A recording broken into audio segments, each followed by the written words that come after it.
On April 21, just a few hours before the ceasefire between the United States and Iran was set to expire, American President Donald Trump posted on Truth Social that he was extending it to give talks a chance.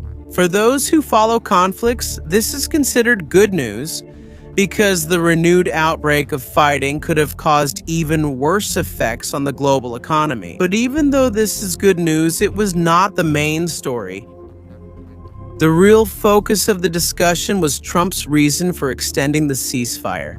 According to him, the Iranian regime is deeply divided and cannot present a clear and unified proposal to Washington.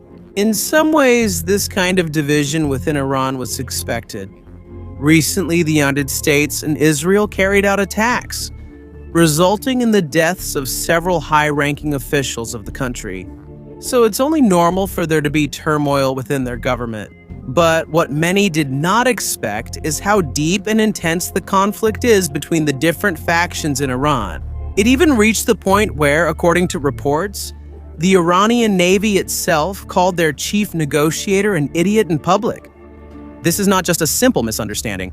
This has come out into the open. It just became a power struggle within the regime that could determine the direction of the Middle East in the coming decades. But before we start, if you're new to our channel, subscribe so you'll always be updated with videos like this.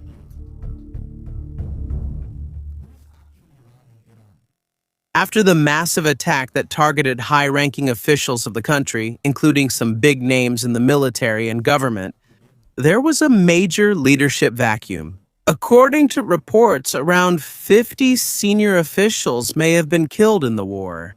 Among those lost were high-ranking officials of the Revolutionary Guard, ministers, and other key security leaders. Because of this, it is almost impossible to immediately fill all those positions in a short period of time. Because of this vacuum, the question arises as to who is really running the country now. The common answer is Mojtaba Khamenei, the son of the former supreme leader. He was considered the possible successor after the death of his father amid the turmoil. But according to reports, his power is also limited. In addition, he was reportedly seriously injured in the attack. He suffered severe injuries to his legs and face. That's why he has difficulty speaking and does not appear in public.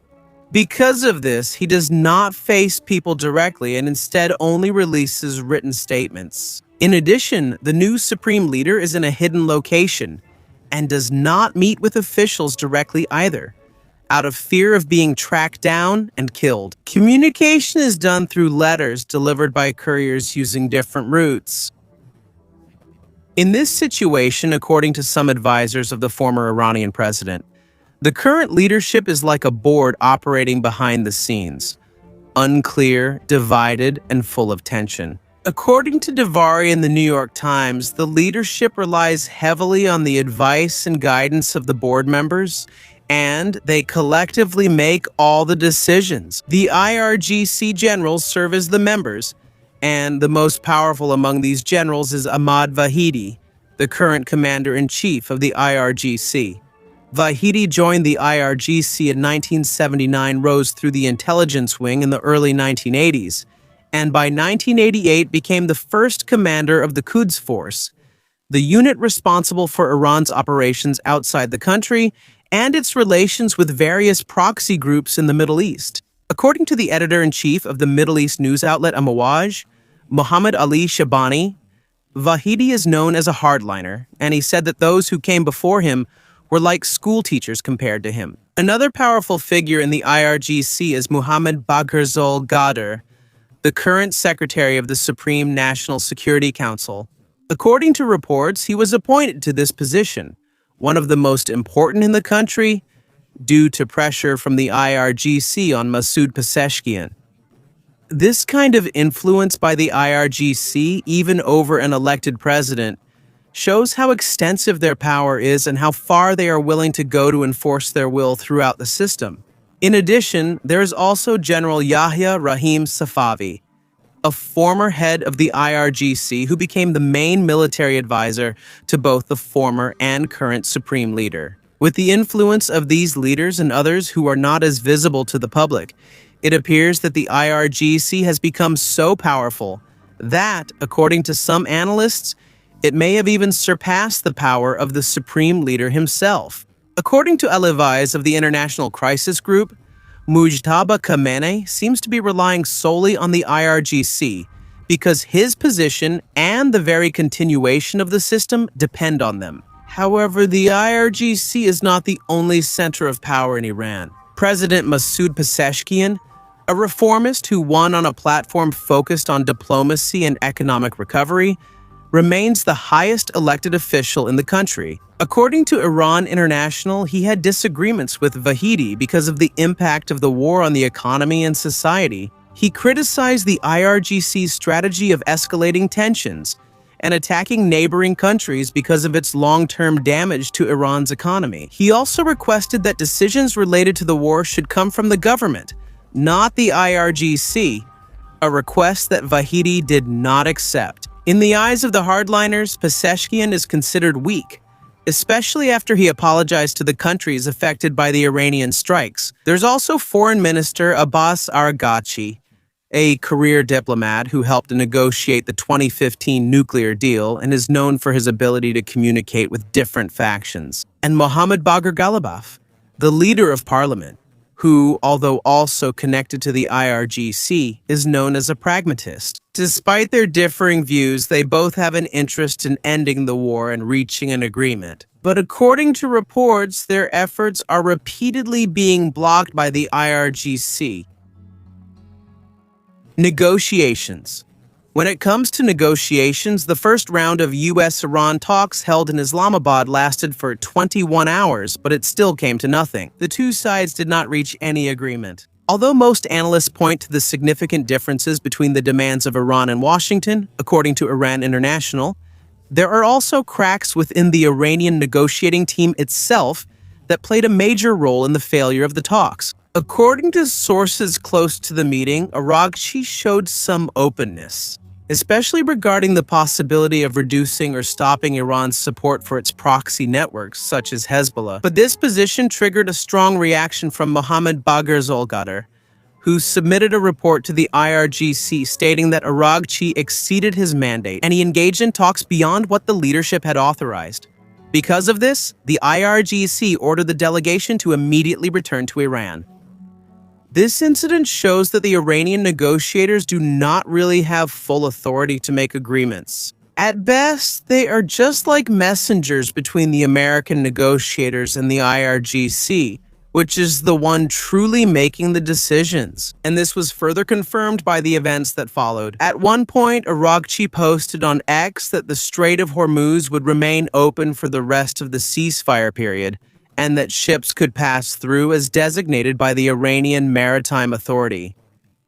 Donald Trump also confirmed this on his social media, but he insisted that the U.S. naval blockade against Iran would remain until Tehran agreed to end the war.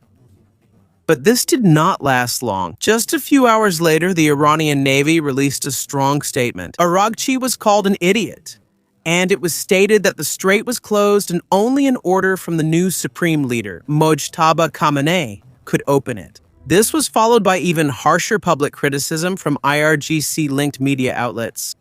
Tasnim news agency called Araghchi's statement bad and incomplete, while Fars News said it caused confusion.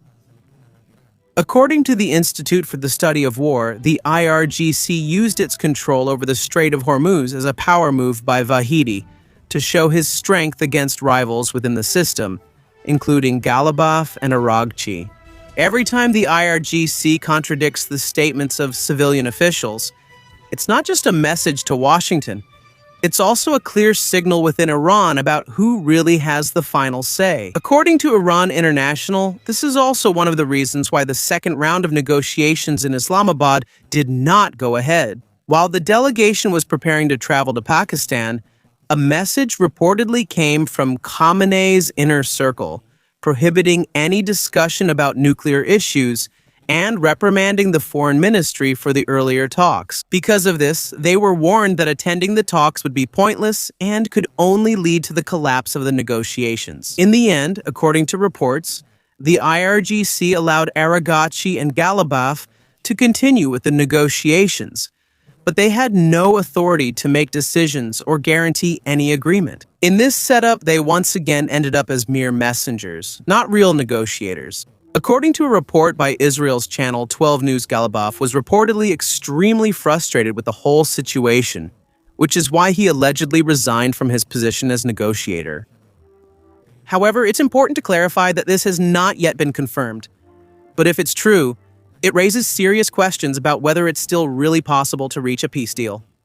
It also brings up a more uncomfortable question for Iran. Who could possibly replace Galabaf?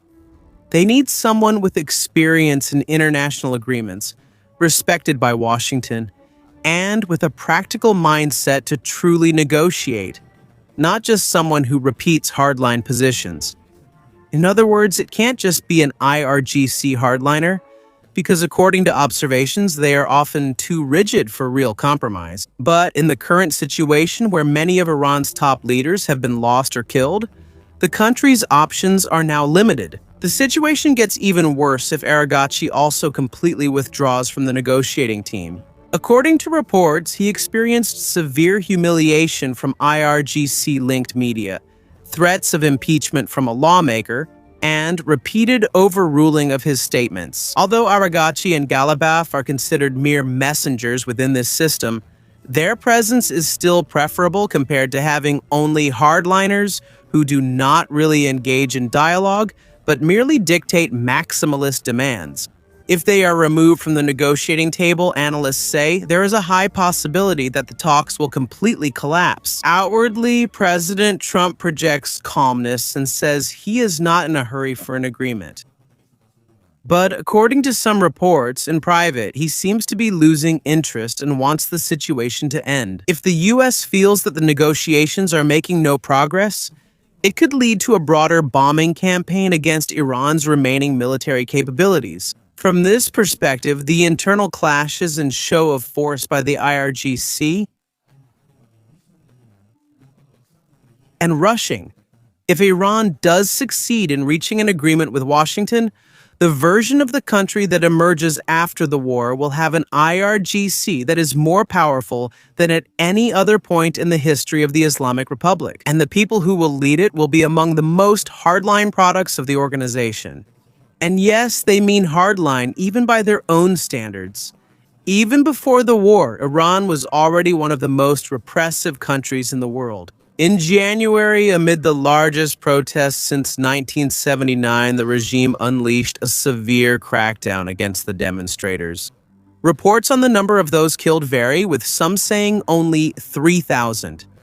But overall, it is recognized that thousands were killed. That crackdown happened under the regime with a functioning supreme leader, senior clerics with their own institutional influence, and reformists who, to some extent, had the ability to oppose. But now, according to reports, the situation is different. What replaces it, according to reports, is a leadership that is even more extreme, to the point that former hardline leaders now seem like school teachers compared to them. Vahidi is reportedly wanted by Interpol because of his alleged role in the 1994 bombing of the Amaya Jewish Community Center in Buenos Aires, which claimed the lives of 85 people. For more than a decade, he expanded the Quds force and made it the main instrument of Iran's influence in the region. Under him, he was surrounded by forces with almost no serious checks on his power. Aside from the IRGC, there is also the Base IJ, a paramilitary volunteer militia with tens of thousands of members. Even before the war, they were already spread throughout the country. There are provincial units and resistance bases embedded in mosques, schools, universities, and factories. Now they have become even more decentralized and are made up of small mobile cells, which, according to analysts, are perfect for quickly suppressing any protest. According to some reports, there have already been incidents of retaliation against civilians suspected of supporting opposition to the war. On the international front, a more hardline Iran could possibly further strengthen its support for its proxies in the region.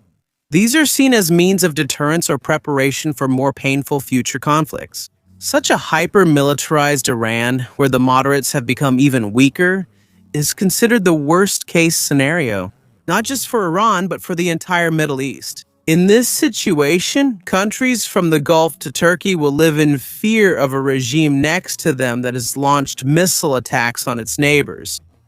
For the ordinary Iranian, this could lead to even harsher repression, where crackdowns become the standard response to any form of dissent. And worst of all, according to analysts, the entire war could end up in a very costly cycle of change. Not regime change, but simply one regime being replaced by an even more extreme version of itself.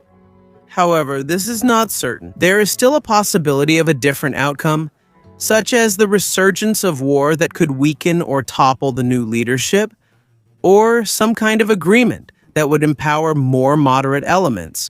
But according to the report, neither of these is likely to happen. So even now, the world needs to start thinking about how to deal with a post-war Iran under the IRGC.